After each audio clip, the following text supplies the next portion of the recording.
Bwana Yesu asifiwe sana. Amen. Tunamshukuru Mungu kwa ajili ya siku ya leo. Ni siku ya baraka kabisa, tarehe 7 mwezi wa 7 2026. Kwa kweli ni neema ya Mungu. Mungu amekuwa mwaminifu sana. Leo tena Mungu ametupa neema ya kuwepo kwenye hiki kipindi cha kutoka madhabahuni leo. Basi kabla hatujaendelea sana, ningependa kumshukuru Mungu. Baba, katika jina la Yesu Kristo wa Nazareti aliye hai, asante Bwana kwa ajili ya neema yako. Asante Bwana kwa ajili ya baraka mbalimbali ambazo Bwana umeziachilia katika maisha yetu.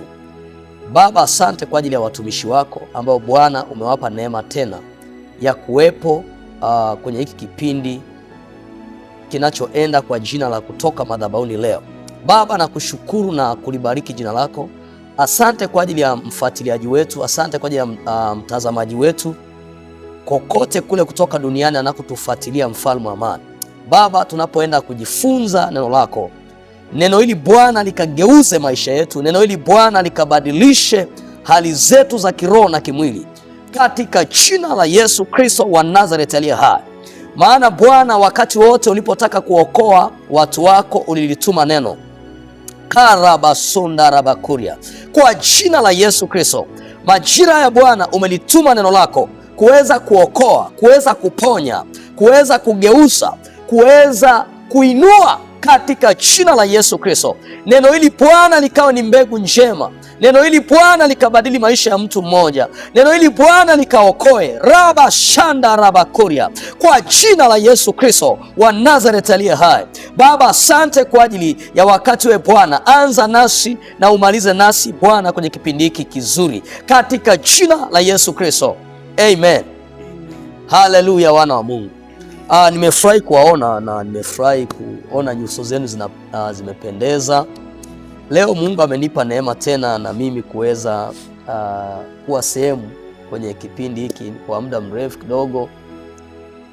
Nafikiri yote kwa yote ni kwa ajili ya kazi ya Mungu. Amen. Mungu leo amenipa neema ya kuwepo. Kwa kweli ni baraka.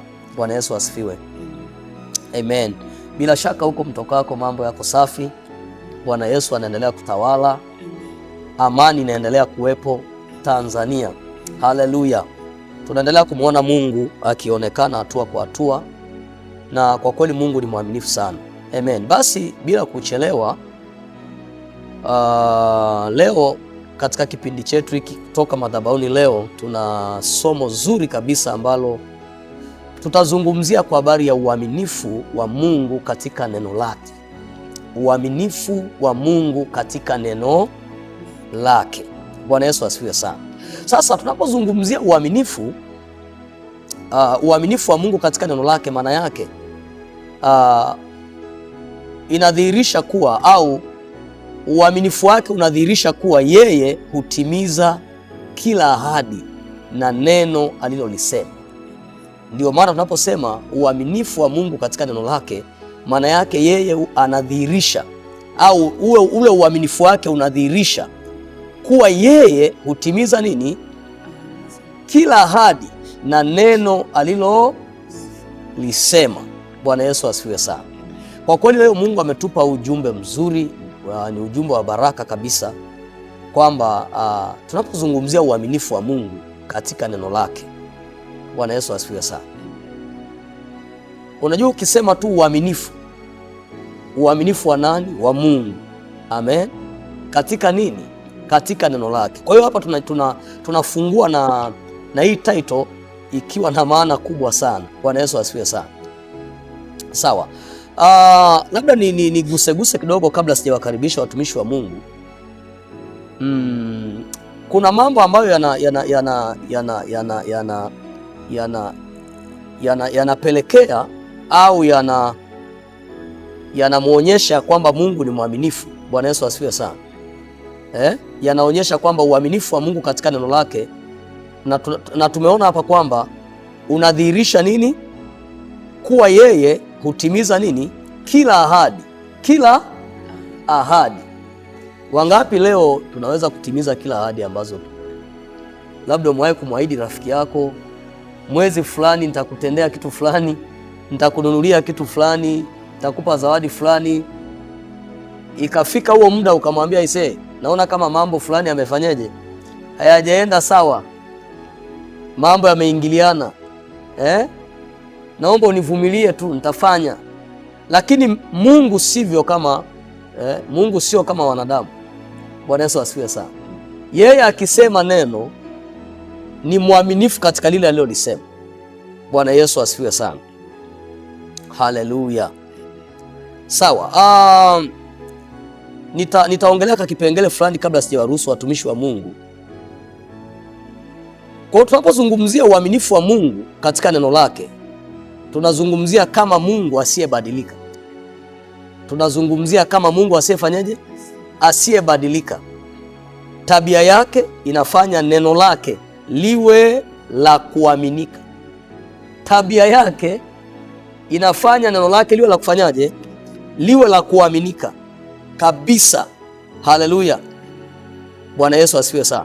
Na huyu Mungu hushika maagano yake kwa vizazi vyote. Yaani hakuna kizazi ambacho Mungu maagano yake aliwahi kupindishwa au aliwahi kusema kwenye hiki kizazi naona kama sitoweza kufanya kitu fulani, naona kama sitaweza kuwasaidia.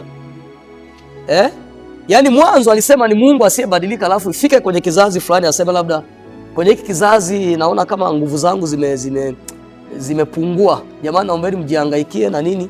Hapana. Yaani vizazi hata vizazi uaminifu wake unafanyaje?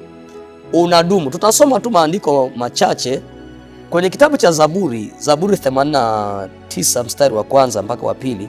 Ningeomba tusome hapo tuone, tusome haya maandiko hapo. Zaburi 89 mstari wa kwanza na wa pili. Tutasoma hapo tuone maandiko yanavyosema kuhusiana na uaminifu sasa wa Mungu. Zaburi 89 mstari wa kwanza na wa pili. Nitasoma kwa msaada wa Bwana. Anasema hivi: fadhili za Bwana nitaziimba milele, kwa kinywa changu nitavijulisha vizazi vyote uaminifu wako. Haleluya. Mstari wa pili anasema, maana nimesema fadhili zitajengwa milele, katika mbingu utauthibitisha uaminifu wako. Bwana Yesu asifiwe sana. Kumbe tunajifunza hapa kwamba Mungu ni Mungu wa vizazi vyote, hajawahi badilika. Amen. Hajawahi fanyaje? Huyu mzaburi hapa anasema fadhili za Bwana atafanyaje? Fadhili za Bwana nitaziimba milele kwa kinywa changu, alafu nitavijulisha vizazi. Nitavijulisha vizazi. Yaani hizo fadhili anazoziimba ni kuvijulisha vizazi ya kwamba Mungu uaminifu wake unadumu hata milele. Neno lake linadumu hata milele. Bwana Yesu asifiwe sana. Haleluya. Tutasoma pia hiyo Zaburi 119 mstari wa 89 mpaka wa 90. Zaburi 119 mstari wa 89 mpaka wa 90. Tutasoma hapo tupate kitu cha kutupa mwanga fulani. Anasema hivi: E Bwana, neno lako lasimama imara mbinguni hata milele. Mstari wa 90. Uaminifu wako upo kizazi baada ya nini? Ya kizazi. Umeiweka nchi nayo inakaa. Bwana Yesu asifiwe sana. Uaminifu wako upo kizazi baada ya kizazi. Yaani kikipita kizazi hiki uaminifu wa Mungu upo. Kikija kizazi hiki uaminifu wa Mungu upo. Bwana Yesu asifiwe sana. Haleluya. Kwa hiyo tumeanza kuona hapa uaminifu wa Mungu katika nini? Katika neno lake. Ya kwamba kwanza hapa amesema e Bwana, neno lako lasimama imara mbinguni hata milele. Kwa hiyo lile neno ambalo limesimama imara mbinguni hata milele linadhihirisha sasa uaminifu wake huku duniani. Vizazi hata vizazi. Bwana Yesu asifiwe sana. Haleluya. Kabla sijaendelea sana, basi ningewaruhusu watumishi wa Mungu, tutakuwa tunarudi hivyo tunajifunza. Bwana Yesu asifiwe. Basi ningetamani wakati huu niweze kumruhusu mtumishi wa Mungu kwenye hili somo letu zuri kabisa, nimruhusu Pastor Jennifer pale ataweza kutufungulia kitu fulani upande wake pia, alafu tutaendelea kuhusiana na hili somo letu kwa habari ya uaminifu wa Mungu katika neno lake. Naamini ana kitu cha kutufundisha au cha kutusaidia tuweze kupata mwanga fulani. Karibu sana mtumishi wa Mungu. Amen, amen baba. Amen. Ninashukuru kwa ajili ya nafasi hii na kwa ajili ya siku ya leo, ikiwa ni tarehe 7 ya mwezi wa 7 2026. Amen. Namshukuru Mungu kama baba alivyonitambulisha kwa majina yangu, ninaitwa Pastor Jennifer Geoffrey Kitundu. Namtukuza Mungu kwa ajili ya siku ya leo. Amen. Na kipindi hiki kizuri kabisa kutoka madhabahuni leo. Amen. Mada au neno ambalo tumesimama nalo siku ya leo ni uaminifu wa Mungu katika neno lake. Na baba amekwisha kuelezea uaminifu wa Mungu kwa mwanadamu kwenye kona mbalimbali. Kamzungumzia Daudi jinsi alivyokuwa anaona uaminifu wa Mungu kwenye kila kizazi. Kwa Mungu hajawahi kuachia kizazi chochote, hageuki kama mwanadamu. Amen. Kuna nyakati kama mwanadamu unaweza kufikia dakika unaona bora kama vile nimekwama hapa kutimiza ahadi ya mtu fulani kwa mwezi huu, labda iwe mwezi ujao. Lakini Mungu wetu uaminifu wake ni wa milele kwa kizazi hata kizazi. Hallelujah. Tukianza kuangalia kwenye kizazi cha Nuhu, alikuwa mwaminifu, alitimiza kama alivyosema. Kwa uaminifu wa Mungu kwenye neno lake, akishasema kitu kinakuwa kama jinsi alivyosema, kama jinsi alivyotamka. Kwa uaminifu huu ni namna gani sasa mwanadamu anaanza kutembea kwenye hilo neno alilolisema? Kwa mfano tukianza kuangalia mifano mbalimbali ya watu ambao walikuwa wanatembea na Mungu na waliona uaminifu wa Mungu. Tukiangalia kwenye kitabu cha Mwanzo sura ya 18 pale, tunaanza kuona Ibrahim alivyoanza kutembea kwenye uaminifu wa neno la Mungu. Yaani kama agano. Uaminifu wa Mungu kwenye neno lake ni kama huwa anajifunga. Akisema kwenye neno lake anajifunga kwenye agano fulani. Kwa hata wakati wamefika malaika pale akawafanyia alivyokuwa amewafanyia pale, akawa ameahidi kwa Sara mwakani majira kama haya. Ndio. Kweli anaweza akawa amesema na wewe kama miaka 5 mbele, lakini kumbuka ya kwamba alichokisema ni lazima kitimie. Amen. Ndio maana tunazungumzia uaminifu. Mungu hajichengi kwenye uaminifu. Uaminifu ni kitu ambacho akikifunga mtu kitu ni sawa na nadhiri. Mtu akishatamka anatakiwa ajiatimize vile vile kama alivyosema. Kwa Mungu naye amejifunga kwenye neno lake. Ukitaka kugundua uaminifu wa Mungu ni kwenye neno lake.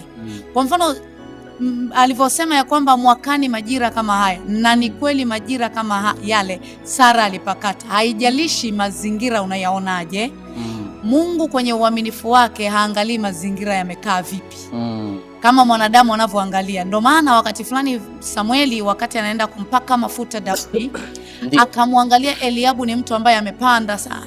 Akaona atakuwa masiwa Bwana ni huyu. Lakini Mungu kwenye uaminifu wake aangalii mtu amepanda mazingira yake yakoje. No. Anachoangalia neno lake linasemaje. Hallelujah. Kwa hiyo kuna mazingira ambayo alikuwa akitoka na mtu sehemu fulani. Wakati fulani Yakobo alifika sehemu akamjengea Bwana madhabahu. Wakati amemjengea Bwana madhabahu akatoa sadaka za kuteketeza pale. Lakini bado akamwambia hivi, kama utaenda nami ukanilinda nikarudi salama hapa, nitakuja tena nikufanyie ibada au nikutolee sadaka tena hapa. Sasa Mungu naye alianza kuangalia, tumeweka agano na Yakobo. Kwa wakati anaanza kutembea alikuwa yuko makini sana kumlinda asijikwae. Kwa kwenye ile kusema atatuma malaika mbele yako, alikuwa na uhakika kabisa huyu mtu mimi ninalinda uaminifu. Kiukweli Mungu analinda uaminifu wake, ila mwanadamu asiweze kufikia lile neno, huwa anapishana na lile neno kwa sababu anakuwa sio muaminifu. Lakini Mungu anasimamaga pale pale. Kama Mungu aliwahi kusema na wewe utakuwa mtu fulani, ukikazana ukakaa na ukawa unafuata anachokuelekeza, ni lazima utakuwa kama vile alivyonena. Kwa siku ya leo na dakika hizi chache zilizobakia, nataka nizungumzie kwa habari ya uponyaji kwa watu ambao tayari wamempokea Yesu Kristo na yule ambaye hajampokea Yesu Kristo. Hapa tunaanza kuona uaminifu wa Mungu kwa mwanadamu ambaye tayari ameshampokea Yesu Kristo na yule ambaye bado hajampokea. Kwa yule ambaye amempokea Yesu Kristo kuwa Bwana na Mwokozi wa maisha yake, anakuwa na faida kubwa kwa sababu uaminifu wa Mungu unakuwa kama jinsi yeye alivyojitambulisha kwake. Tukisoma kwenye kitabu cha Zaburi 103, nataka tuangalie hapo ndo tutaona makundi yote mawili. Zaburi 103 mstari wa 3 mpaka wa 4. Anasema ya kwamba ndio akusamee maovu yako yote. Hilo ni jambo la kwanza. Kwa yule ambaye tayari ameshasamehewa, amepata haki. Sasa kuna vitu ambavyo vinaanza kufuata hapa. Hizi ndo ahadi za Mungu na ndo uaminifu wa Mungu anaanza kutembea nao. Bwana Yesu asifiwe sana. Amen. Anasema bii yake akuponya magonjwa yako yote. Mstari wa 4 anasema aukomboa uhai wako na kaburi, akutia taji ya fadhili na rehema. Amen. Hizi ndo ahadi za mtu au uaminifu wa Mungu kwa mtu kupitia Amen. Neno lake. Amen. Kwa kama ameanza kukusamehe, umepatiwa haki ya kuwa mwana. Kwa hiyo ile haki ya kuponywa magonjwa yako yote hakuna linalobakia. Kwa kuna wakati unasogea unamwambia Mungu, uaminifu wako umejificha hapa. Umesema unaniponya magonjwa yangu yote, hakuna linalosalia. Kwa uaminifu wa Mungu unapoenda kutaja na kusema tu, anakuja kusimamia kwenye kile ambacho umekisema. Shida kubwa ambayo mtu inaweza ikampelekea asifikie kwenye kile kiwango cha kutokuwa, yani aweze kumiliki afya ya kiungu, ni pale ambapo anakuwa hana imani, hana uhakika ya kwamba magonjwa yangu yote nilishatoka. Kwa mimi niko ndani ya Kristo, niko ndani ya Kristo, ninaenda pamoja naye. Kwa kama yeye hana historia ya magonjwa, amejiaminisha kwangu ya kwamba magonjwa yangu yote na tangu nilivyosamehewa kila kitu kiko vizuri. Kwa pale Mungu ndo anaanza kutembea na mtu, uaminifu wa neno lake anaanza kumdhihirishia mtu. Amen. Lakini kundi la pili ambalo bado mtu hajamwamini Yesu kuwa Bwana na Mwokozi wa maisha yake, anasema mlango umefunguliwa. Kwa hapa tunasoma kanuni au uaminifu wa Mungu kwenye neno lake. Anasema akusamehe maovu yako yote. Kwa jambo la kwanza, anakusamehe. Kuna tofauti ya mtu anayehitaji maombezi na yule ambaye amekwisha kuipata haki na anahitaji kuipata haki. Yule anayeombewa tu ni sawa na mtu kunywa paracetamol ikaenda ikatuliza kisukari. Alafu baada ya siku chache, sababu hajaweka, sababu neno la Mungu ni uzima. Na ule uzima ukiingia ndani ya mtu, hakunaga uzima unahama tena tunakuja kuruhusu, ila mwanadamu ndiye yeye anayeruhusu kurudiwa tena, kwa sababu pepo mchafu amtokapo mtu, anapomtoka, hii ni ahadi ya kwamba akishasamehewa kwa kila kitu kinaondoka. Akishatoka anaenda sio mbali. Kwa kipindi anaporudi ni kwamba ametoka kwenye uaminifu kutembea na Mungu kiagano. Kwa uaminifu wa Mungu ni agano lake katika neno lake. Amen. Kwa sasa ile kuombewa na kuombewa, hajampokea Yesu Kristo, hakuna uzima au uponyaji unakaaga ndani ya mtu. Kwa suluhu kubwa ni mtu kujisalimisha, akampokea Yesu kuwa Bwana na Mwokozi wa maisha yake. Kanuni anasema akusamee. Akishakusamee anaanza kukuponya. Kwa hapa sio kwamba anakuja kutuliza, anakuponya. Amen. Magonjwa yako yote hata kama hayana idadi. Amen. Kwa huo ndo uaminifu wa Mungu kwenye neno lake. Amen. Amen. Amen. Amen. Haleluya. Tumepokea kitu kizuri kwa mtumishi wa Mungu. Tumepata uelewa, alikuwa anazungumzia kwenye eneo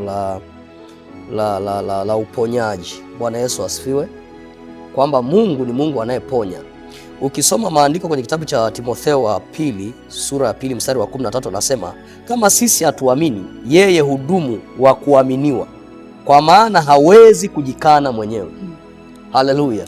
Yaani kila ambacho Mungu amesema hawezi kujikana, alishasema. Kwa hiyo itategemea sisi mkao wetu mtembeo wetu na yeye, kuambatana kwetu na yeye, ili lile neno litimizwe. Bwana Yesu asifiwe sana. Ni sawa na mtu ambaye ameshakata tiketi lakini hajaenda stendi, gari haliwezi kumfuata nyumbani. Bwana Yesu asifiwe. Kwa hiyo kukata tiketi ni jambo moja, na kwenda kwenye kituo cha gari ni jambo jingine. Kwa hiyo Mungu akishamsamehe mtu ni amemsamehe. Namna ya kuanza kupokea uponyaji, namna ya kuanza kutembea kwenye hiyo neema ya uponyaji ni huyu mtu mwenyewe aamue kujiambatanisha. Ndio maana Yesu anasema mtu anayetaka kunifuata ajikane mwenyewe na ajitwike msalaba wake, anifuate kila siku. Bwana Yesu asifiwe sana. Kwa hiyo inabaki ni jukumu la mtu kuendelea kumfuata nani? Bwana Yesu asifiwe sana. Unajua, kwenye ufalme wa Mungu kuna mambo mengi ambayo Mungu ameahidi kuyatenda kwetu, lakini itategemea namna ya sisi tunavyoambatana naye, namna tunavyotembea naye, namna tulivyojiambatanisha. Bwana Yesu asifiwe sana. Uaminifu wake uko pale pale. Mungu hajaibadilika. Ndio maana hapa anasema hata kama hatuamini, kama sisi hatuamini, yeye hudumu wa kuaminiwa. Haleluya, hudumu wa kuaminiwa, kwa maana hawezi kujikana mwenyewe, hawezi kujikana mwenyewe. Amen. Basi kwa wakati huu niweze kurudisha kipaza sauti kwa mtumishi wa Mungu Pastor Theodora hapa. Karibu sana mtumishi wa Mungu kwenye hili somo letu zuri kabisa leo, uaminifu wa Mungu katika neno lake. Karibu sana mtumishi wa Mungu. Amen, amen. Amen.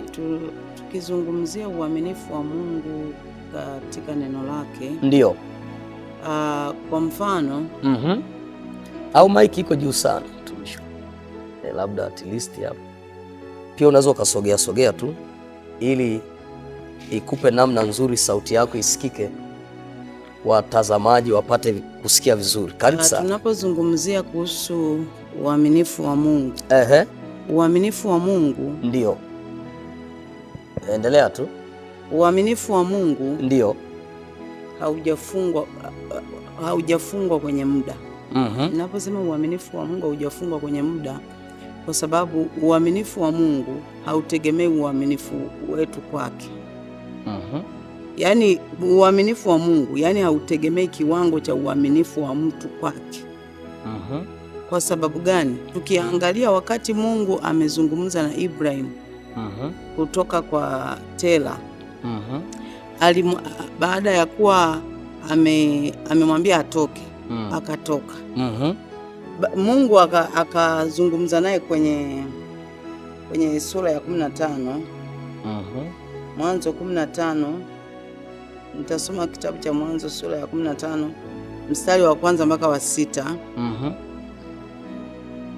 Neno la Mungu linasema, ndio, baada ya mambo hayo neno la Bwana likamjia Abraham katika njozi likinena, ndio, usiogope Abraham, mimi ni ngao yako na thawabu. Mstari wa pili, Abraham akasema, e Bwana Mungu, utanipa nini nami naenda zangu hali sina mtoto? Atakaye miliki nyumba yangu ni huyu Eliezeri Mdameski? Ndio. Mstari wa tatu, Abraham akasema, tazama, hukunipa uzao, na mtu aliyezaliwa nyumbani mwangu ndiye mrithi wangu. Mstari wa nne, nalo neno la Bwana likamjia likinena, huyu hata kurithi, bali atakayetoka katika viuno vyako ndiye atakayekurithi.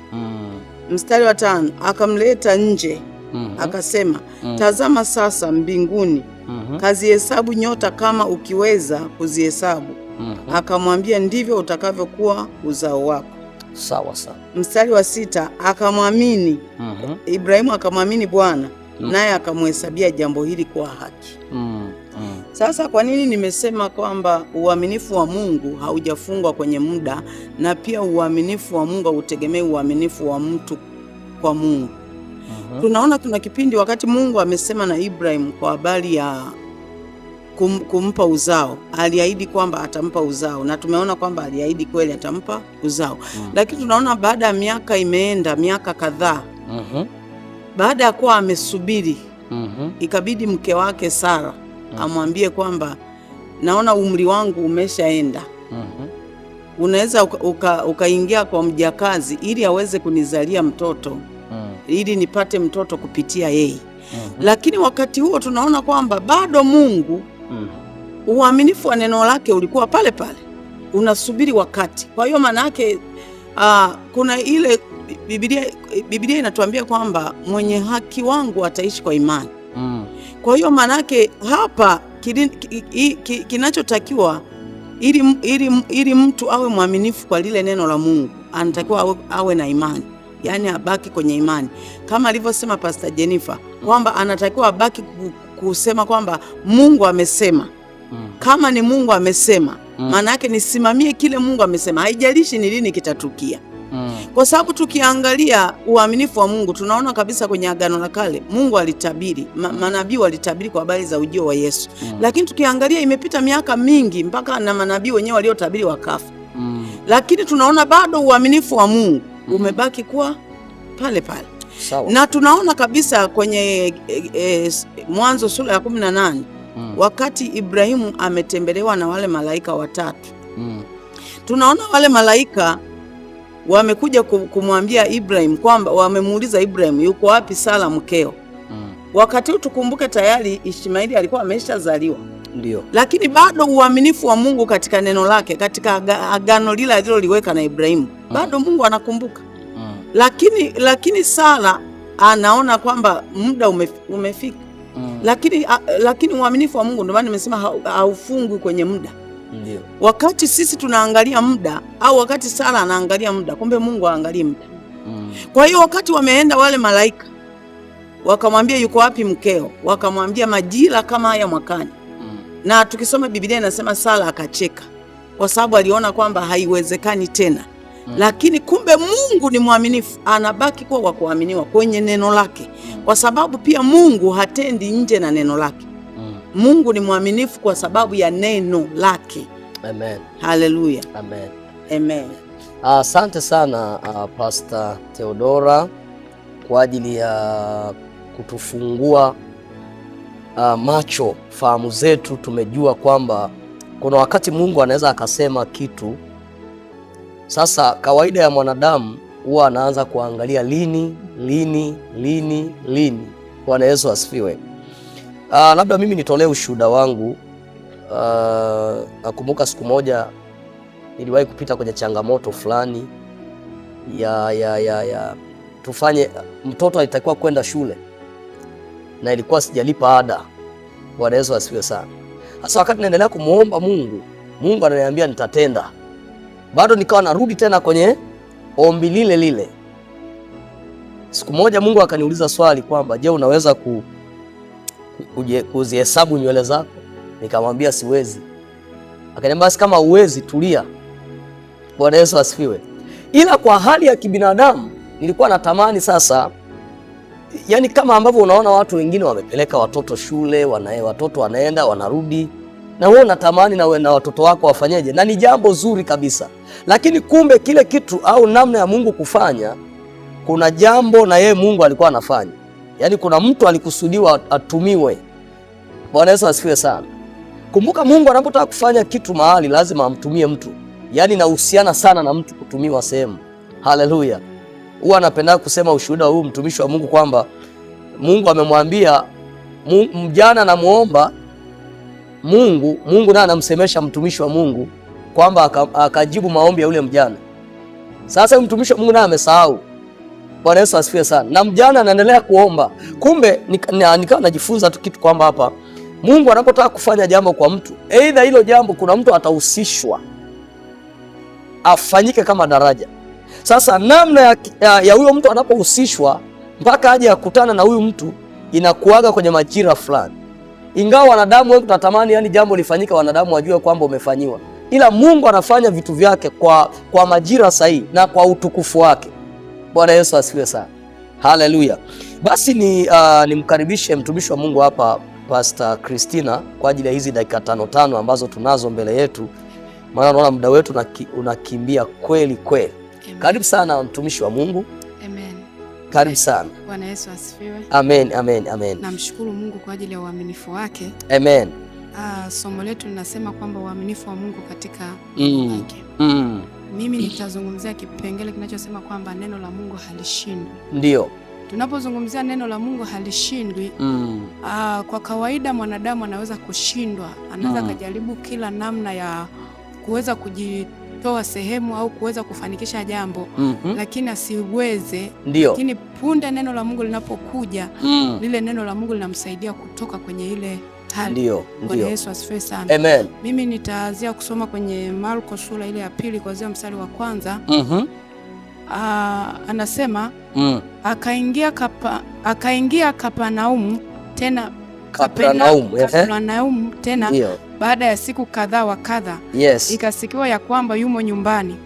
Mstari wa 2, wakakusanyika watu wengi isibaki nafasi hata mlangoni. Akawa akisema nao neno lake. Kwa Yesu ni neno, ila saa alikuwa anasema kila ambacho yeye anacho. Bwana Yesu asifiwe sana. Amen. Mstari wa 3 anasema wakaja watu wakimletea mtu mwenye kupooza, anachukuliwa na watumwa na watu 4. Na walipokuwa hawawezi kumkaribia kwa sababu ya makutano, walitoboa dari pale alipokuwapo, na wakisha kuivunja wakaliteremsha godoro alilolilalia yule mwenye kupooza. Bwana Yesu asifiwe sana. Amen. Mstari wa 5 anasema naye Yesu alipoiona imani yao akamwambia yule mwenye kupooza, mwanangu, umesamehewa dhambi zako. Hapa nataka tujifunze kitu kwamba hao watu walikuwa wanalisikia neno la Mungu ambalo Yesu Kristo alikuwa analinena, au neno lake kama neno la Mungu linavyosema. Sasa kule kulisikia lile neno la Mungu likajenga imani ya wale watu ambao walikuwa wamembeba yule mtu. Kujenga kule imani, hawakusubiria mpaka watu watoke mlangoni, wakasema sisi tutapitia njia hii hapa. Bwana Yesu asifiwe sana. Tunaona baada ya kuchukua ile hatua ndipo yule mgonjwa wao akapata uponyaji. Manake lile neno liliweza kumtoa yule mtu kwenye changamoto aliyokuwa nayo. Bwana Yesu asifiwe sana. Amen. Pia nitamzungumzia Mariamu. Ukisoma kwenye ile Luka sura ya 1 kuanzia mstari wa 35 pale mpaka 37, Mariamu anamuuliza malaika kwamba litakuwaje jambo hili? Mbona mimi simjui mume? Bwana Yesu asifiwe sana. Amen. Lakini ukiendelea kusoma hapo, malaika anamwambia hakuna neno lisilowezekana kwa Mungu. Manake chochote wewe ambacho Mungu amekinena sahihi kinawezekana kwako. Manake ni namna gani wewe kuliamini. Kwa hiyo huwezi kuzungumzia uaminifu wa Mungu kwenye neno lake nje na kuliamini hilo neno la Mungu. Lazima liambatane na imani. Ndio maana anasema kwenye ile Warumi 10 mstari wa 17 anasema imani huja kwa kulisikia neno la Kristo. Bwana Yesu asifiwe sana. Manake unapolisikia neno la Mungu na ukaambatanisha na imani, ndipo sasa kile unapata matokeo ya uaminifu wa Mungu katika neno lake. Ndio maana neno la Mungu mtu anaweza kaona mbona niliombewa lakini hiki kitu hakijatokewa. Kile kitu hakijatokea kwa sababu hakuambatanisha na imani.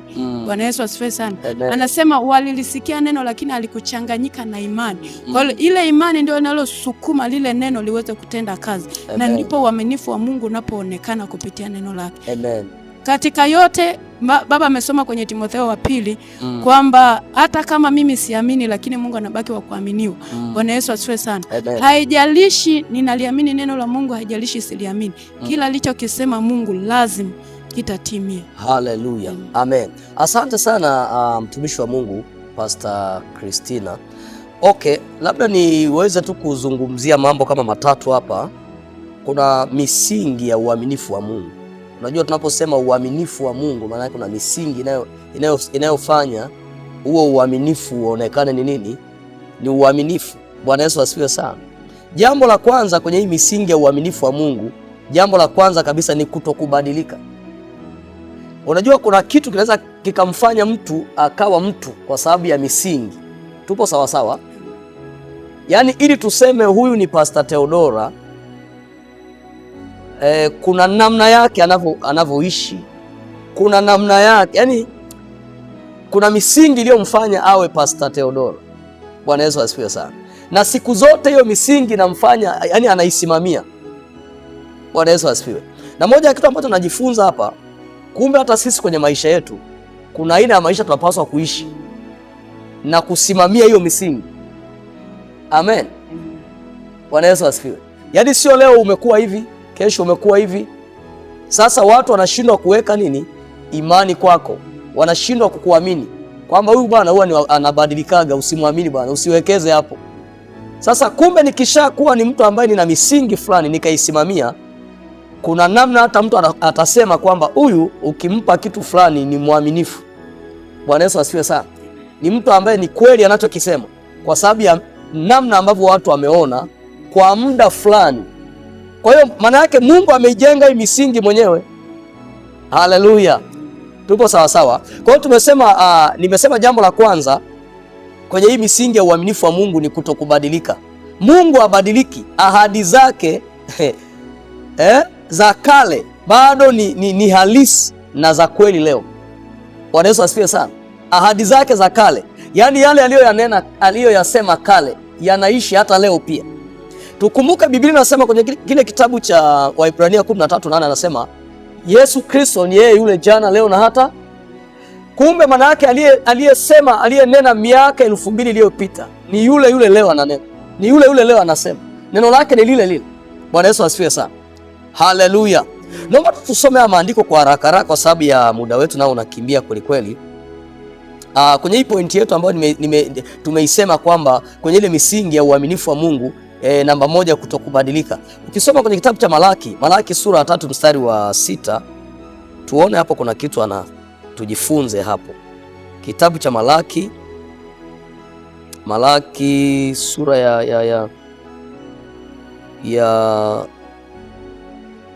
sura ya 3 mstari. Okay, maana kama inanigomea hapa. Hapana. Malaki sura ya 3 mstari wa 6. Yes. Hapo anasema, kwa kuwa mimi Bwana sina kigeugeu, ndio maana ninyi hamkuangamizwa, enyi wana wa Yakobo. Manake kama Mungu angelikuwa na kigeugeu, angefika mahali hawageuke waangamizwe. Ila kwa sababu hana kigeugeu, habadiliki.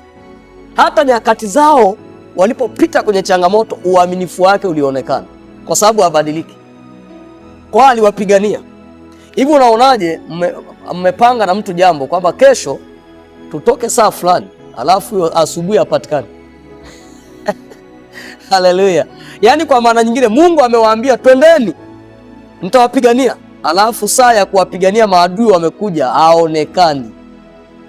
Tangia siku hiyo wangesema huyu Mungu huyu haeleweki, huyu akisema tena hatutamwamini, hatuendi, hatutoki. Mungu atusaidie sana. Hasa hapa ndo anawaambia kwamba kwa kuwa mimi, yani yeye mwenyewe anaapa, kwa kuwa mimi Bwana sina kigeugeu, ndio maana ninyi hamkuangamizwa, enyi wana wa Yakobo. Kwa hiyo maana yake hata leo Mungu hana kigeugeu. Akisema niamini, nifuate, tuendelee mbele, ni mwaminifu, hata kugeuka. Labda wewe ugeuke, ila yeye hana nini? Hana kigeugeu. Anawaambia hapa, jamani, ningekuwa na kigeugeu ningewaacha pale kwenye ile wakati Farao na jeshi lake linawafuata. Ningekuwa na kigeugeu ningewaacha, ningewauza hapo mkafa. Lakini kwa sababu mimi sina kigeugeu, sigeuki, niliwaonekania. Sasa kama huyu Yesu ni yeye yule jana, leo na hata milele, maana yake hata leo hii mtu akimwamini, hata leo hii mtu akimfuata, hata leo hii mtu akiendelea kudumu katika kumcha yeye, ni mwaminifu. Hata katika hilo atamvusha. Kwenye changamoto fulani atakuvusha, kwa sababu amesema hapa, kwa kuwa mimi Bwana sina kigeugeu. Haleluya, haleluya. Kwa sababu ya muda tunakimbizana na muda wetu. Ukisoma tena kitabu cha Yakobo 1:17, tunaangalia hizi misingi inayomfanya Mungu awe mwaminifu. Bwana Yesu asifiwe sana. Kitabu cha Yakobo sura ya 1 mstari wa 17. Yakobo sura ya 1 mstari wa 17. Anasema, kila kutoa kuliko kwema na kila kitolewacho kilicho kamili hutoka juu, hushuka kwa Baba wa mianga. Kwake hakuna kubadilika wala kivuli cha kugeuka. Yaani hata kivuli cha kugeuka hakipo. Hivi unaelewa? Kivuli. Yaani hata kivuli cha kugeuka hakipo. Kwa hiyo maana yake Mungu habadiliki. Bwana Yesu asifiwe sana. Habadiliki. Haleluya. Hesabu 23:19. Hesabu 23:19. Hesabu 23:19. Ngoja tuende haraka haraka ili tu. Hesabu 23:19. Anasema hivi, Mungu si mtu aseme uongo, wala si mwanadamu ajute. Haleluya. Iwapo amesema hata litenda. Amen. Iwapo amenena hata lifikiliza. Si mwanadamu. Manake mwanadamu ana tabia ya kugeuka. Mwanadamu anaweza kukwambia, mfano Petro anamwambia Yesu, tuko tayari kufa na wewe. Moto ulipowaka, Petro haonekani. Anaulizwa, wewe maana hata kutembea kwako? Anasema hata yule mtu simjui. Kwa sababu ni nature ya mwanadamu. Mwanadamu kumbe anaweza akabadilika. Bwana Yesu asifiwe sana. Lakini mtu akiweka imani yake kwa Mungu, Mungu habadiliki. Mungu hana kigeugeu. Alilolisema atalitimiza. Haleluya. Haleluya, wana wa Mungu. Amen. Sawa, basi nafikiri tuangalie tena kipengele cha pili au pointi ya pili kuhusu misingi ya uaminifu wa Mungu. Kipengele cha pili, kutimiza ahadi. Ni mtimiza ahadi. Kila unaloomba na kuahidiwa katika neno lake, yeye ni mwaminifu na atalitimiza. Haleluya. Yaani mfano huko kwenye maombi ukasikia sauti ya Mungu au Mungu akakupa andiko fulani ukalisoma, kila ambacho ulikuwa unaomba, yeye ni mtimiza ahadi. Atafanyeje? Atatimiza. Tutasoma Wakorintho wa pili sura ya kwanza mstari wa 20. Wakorintho wa pili, tuende tu haraka haraka. Wakorintho wa pili sura ya kwanza mstari wa 20. Wakorintho wa pili sura ya kwanza mstari wa 20. Anasema, maana ahadi zote za Mungu zilizopo katika yeye ni ndio. Tena kwa hiyo katika yeye ni amini, Mungu apate kutukuzwa kwa sisi. Haleluya. Bwana Yesu asifiwe sana. Maana ahadi zote za Mungu zilizopo katika yeye, kumbe zipo katika yeye, yaani ziko kwenye uwezo wake. Ni ndio, ni amina na kweli. Haleluya. Bwana Yesu asifiwe sana. Yoshua 21:45. Taenda tu haraka haraka. Yoshua 21:45. Yoshua 21, yes. Anasema hivi, halikuanguka neno lolote katika jambo lolote lililokuwa ni jema ambalo Bwana alikuwa amelinena katika habari ya nyumba ya Israeli. Yalitimia mambo yote. Haleluya.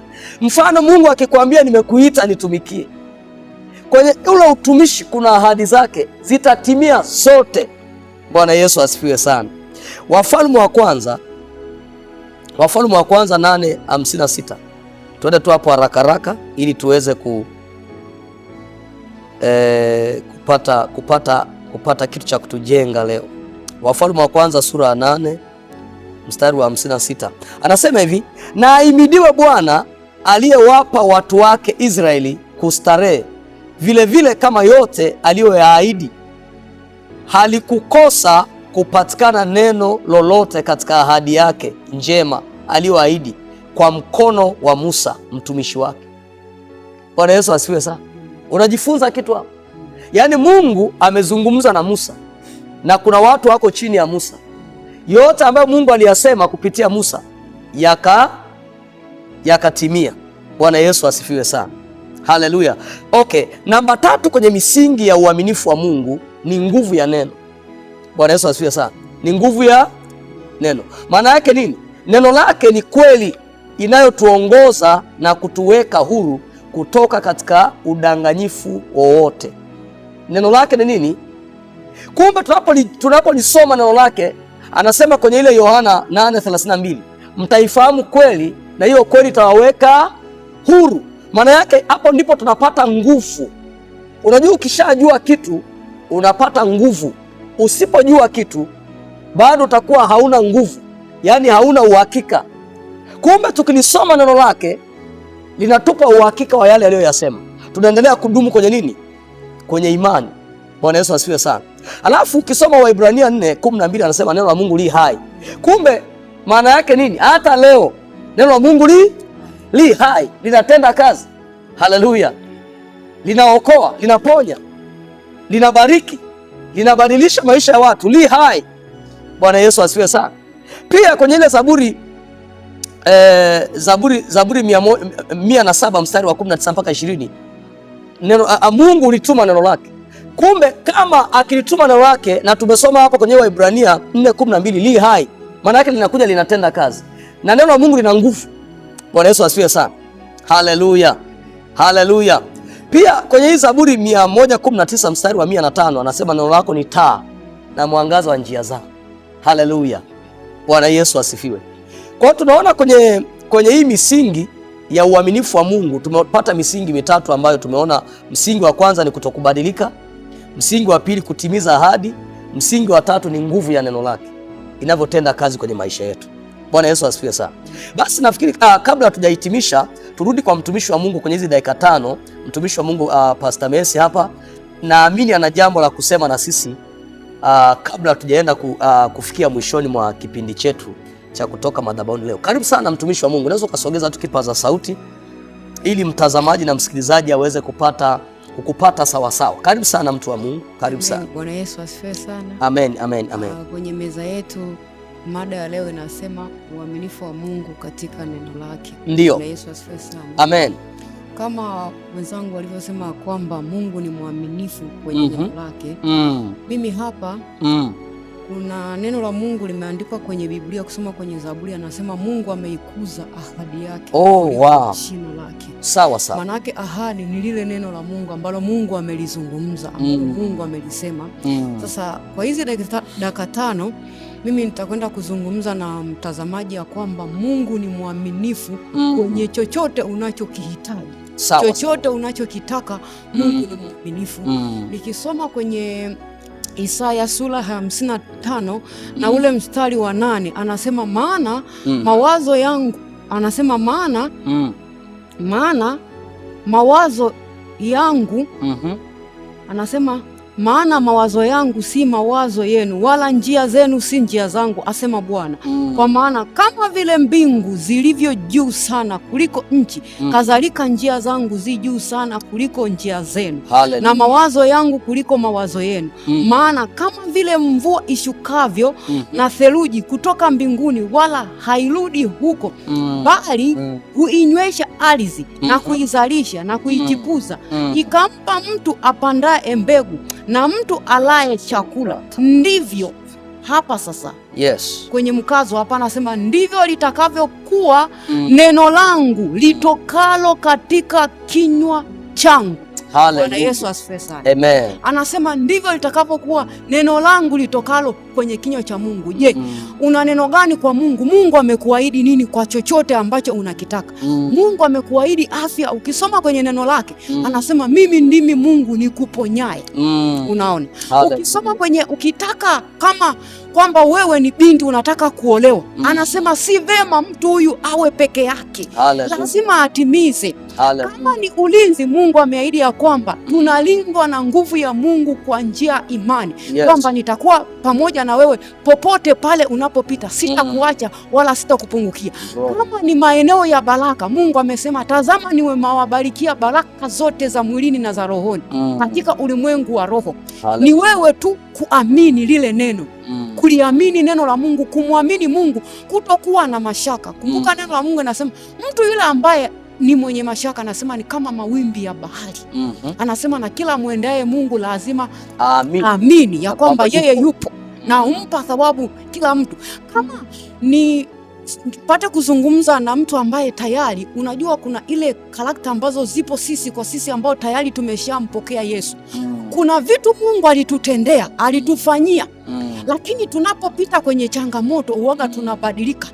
Kwamba kwa nini Mungu hanitendei kitu hichi? Wakati ukikumbuka kwamba kuna mahali ulikuwa unaumwa na Mungu akakuponya, basi stili anzia pale ambapo Mungu alikuponya. Alafu njoo huku ukitafakari kwamba Mungu, kama Mungu aliniponya hili hawezi kuniponya. Anasema kwenye Yeremia sura 32 na ule mstari wa 27, mimi ni Mungu wa wote wenye mwili. Je, kuna neno gani gumu asiloliweza? Na ukiangalia kwenye neno lake, ukisoma habari za wana wa Israeli wakati wamevuka bahari ya Shamu, wanaanza sana kumlalamikia kumnunikia na kumnunikia Mungu. Mungu akanasema, je, si ni mimi Mungu niliyewatoa kule Misri na kuwavusha huku? Si ni mimi ni huyo ambaye nitafanya haya yote ambayo mnayawaza kwamba sitayafanya? Bwana Yesu asifiwe. Haleluya. Amen. Nimejifunza kitu wakati mtumishi wa Mungu amesoma hilo andiko hapo. Nikajifunza kitu kwamba neno la Mungu alipotezi, lazima litimize. Maana yake alijagi bure. Ukiona neno la Mungu limeachiliwa kwako, limekuja kufanya kitu fulani na aliwezi kushindwa. Haleluya. Bwana Yesu asifiwe sana. Kwa lugha nyingine tungesema neno la Mungu alipotezi vita. Amen. Bwana Yesu asifiwe. Neno la Mungu alipotezi nini? Vita. Yaani likija kwako lazima liyatimize mapenzi yake. Bwana Yesu asifiwe. Sawa. Tunapoelekea kuhitimisha kipindi chetu, kuna mtu anaweza akawa anajiuliza, sasa nifanyeje sasa ili neno la Mungu lifanyeje liweze, uaminifu wa Mungu uweze kutimia kwenye maisha yangu kupitia neno lake. Bwana Yesu asifiwe sana. Manake jambo la muhimu sana hapa, jambo la kwanza kabisa napaswa kufanyaje? Kuwa mwaminifu. Yaani kuwa mwaminifu ni kutembea kwenye sheria za Bwana. Anasema kwenye ile Kumbukumbu la Torati 28 mstari wa kwanza hapa anasema, utakapoisikia kwa bidii sauti ya Mungu na kutenda sawa sawa na alivyosema, ndipo baraka hizo ahadi zitafanyeje? Na pia kama huyu mtu, mfano kuna mtu anatufuatilia na bado hajampa Yesu maisha yake. Yesu Kristo ndio njia ya kukuingiza kwenye ahadi za Mungu ili uanze kupokea zile ahadi au zile baraka alizozisema. Bwana Yesu asifiwe sana. Kwa hiyo lazima nifike mahala sasa niweze kutembea katika uaminifu. Amen. Nitembee katika sheria za Bwana. Anasema kwenye ile Zaburi 119 mstari wa 9, anasema jinsi gani kijana isafishe njia yake. Anasema kwa kutii akilifuata neno la Mungu. Hakuna namna ili neno la Mungu linaweza likatimiza mapenzi yake kama huyu mtu yuko nje na hilo neno, yuko nje na mfumo. Bwana Yesu asifiwe sana. Na huu mfumo unaosema ni Kristo. Haleluya. Yesu anasema kwenye kile Yohana 14:6, anasema mimi ndimi njia, kweli na uzima, mtu haji kwa Baba isipokuwa kwa mimi. Bwana Yesu asifiwe sana. Haleluya. Okay, naomba tusome tu ili andiko la mwisho kwenye Kumbukumbu la Torati 12 mstari wa Mhubiri 12 mstari wa 13. Naomba tusome hapo Mhubiri 12 mstari wa 13. Tupate picha fulani hapo ili tusaidie. Mhubiri 12 mstari wa 13 anasema, hii ndiyo jumla ya maneno yote yamekwisha sikiwa, mche Mungu, jambo la kwanza, nawe uzishike amri zake, maana kwa jumla ndiyo impasayo mtu. Jambo la kwanza, mche nani? Mche Mungu. Alafu fanyaje? Nawe uzishike amri zake. Hapo ndipo utaona nini? Uaminifu wa Mungu katika neno lake. Na kama pia haujampa Yesu maisha yako, ni wakati mzuri. Biblia inasema saa iliyokubalika ni sasa. Haleluya. Ni sasa, ni leo. Neema ya wokovu ni leo. Kama unataka kuona matendo makuu ya Mungu, Mungu akitimiza uaminifu wake, akionekana kwenye maisha yako, bado rehema za Mungu zipo. Hata leo Yesu anaokoa na kuponya. Basi kama utakuwa umeguswa na haya mafundisho na unawiwa kumpa Yesu maisha yako, utanifuatisha tu maneno haya. Bwana Yesu, ninasogea mbele zako. Mimi ni mwenye dhambi.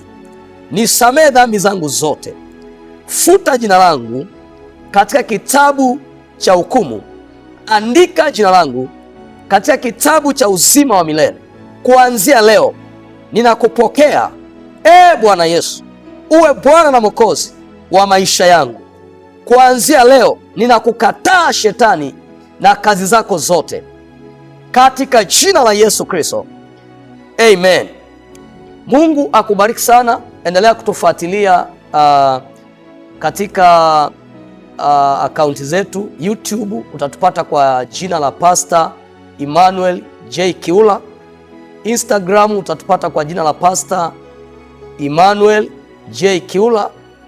TikTok pia utatupata kwa jina la Pastor Emmanuel J Kiula. Facebook kwa jina la Emmanuel James Kiula. Mungu akubariki sana. Pia unaweza ukatuma sadaka yako hapo, utazipata namba ziko hapo kwenye screen. Jina litatokea Emmanuel James Kiula. Mungu akubariki sana kwa sadaka yako, kwa uaminifu wako. Neema nyingi zikawe juu yako katika jina la Yesu Kristo. Amen.